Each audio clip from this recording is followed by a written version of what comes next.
नमस्कार दोस्तों, आज है राष्ट्रीय पंचायत दिवस। तो आज राष्ट्रीय पंचायत दिवस 24 अप्रैल को मनाया जाता है।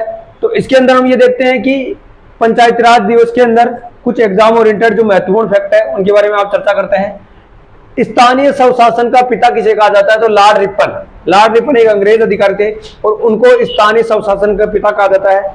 स्थानीय स्वशासन क्या होता है कि जिसमें कस्बों, जिलों के अंदर जो स्थानीय स्तर पर परिषदों में चुनाव होते हैं और जनता उसमें भागीदारी प्रत्यक्ष रूप से निभाती है, वो स्थानीय स्वशासन होता है। इसमें दो तरीके से चुनाव होते हैं, जिसमें एक होता है पंचायती राज का, जिसमें ग्राम पंचायत, नगर निगम और जो शहरी निकायों में होते हैं नगर निगम वगैरह, तो परंतु ग्राम स्तर पर ग्राम पंचायत, खंड स्तर पर पंचायत समिति और जिला स्तर पर जिला परिषद, जिसमें सरपंच ग्राम स्तर पर होता है और जो पंचायत समिति है उसमें प्रधान होता है और जो जिला परिषद है उसमें जिला प्रमुख होता है। तो हम ये आगे देखते हैं कुछ और महत्वपूर्ण इसके फैक्ट, जिसमें ग्राम पंचायतों का गठन, अनुच्छेद 40 के अंदर ग्राम पंचायतों का गठन है।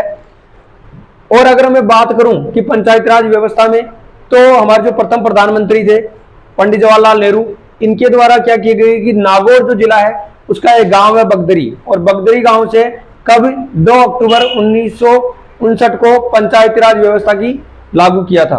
इस पंचायती राज व्यवस्था को नागौर जिले से चालू किया गया है और गांव याद रखना बगदरी गांव। ये एग्जाम में बहुत बार क्वेश्चन पूछा गया है। बगदरी गांव नागौर जिले का है और पंचायती राज व्यवस्था को 2 अक्टूबर 1959 को प्रधानमंत्री जो हमारे जवाहरलाल नेहरू जी थे उनके द्वारा इस व्यवस्था को लागू किया गया।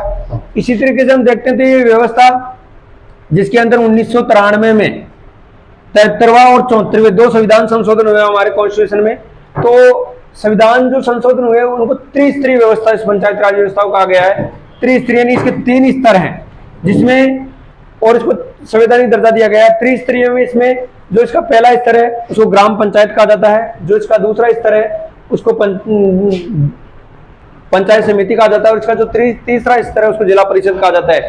तो अभी आपको मैंने बताया कि जो इसका पहला स्तर है ग्राम पंचायत, उसमें मुखिया सरपंच होते हैं।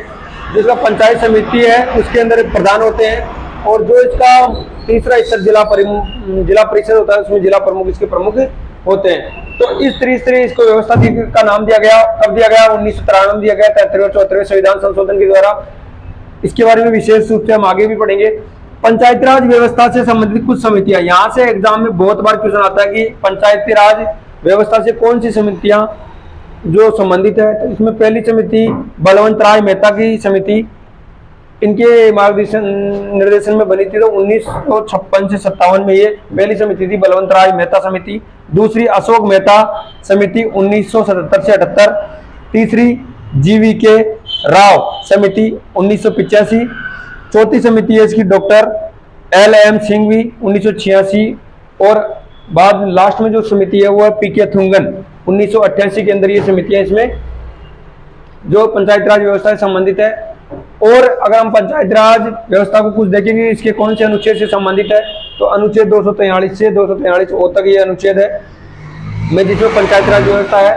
और अगर मैं इसमें बात करूँ अनुसूची कौन सी है, 11वीं पंचायत राज से व्यवस्था से संबंधित हमारी 11वीं अनुसूची है, क्योंकि हमारे संविधान में 12 अनुसूचियां हैं। तो 11वीं अनुसूची पंचायत राज व्यवस्था से संबंधित है। और आज 24 अप्रैल है, तो इसी दिन राष्ट्रीय पंचायत राज दिवस को मनाया जाता है। तो इस तरीके से आगे भी आपको और अच्छी जानकारी इस चैनल से प्राप्त होगी। तो नमस्कार, थैंक यू, जय हिंद।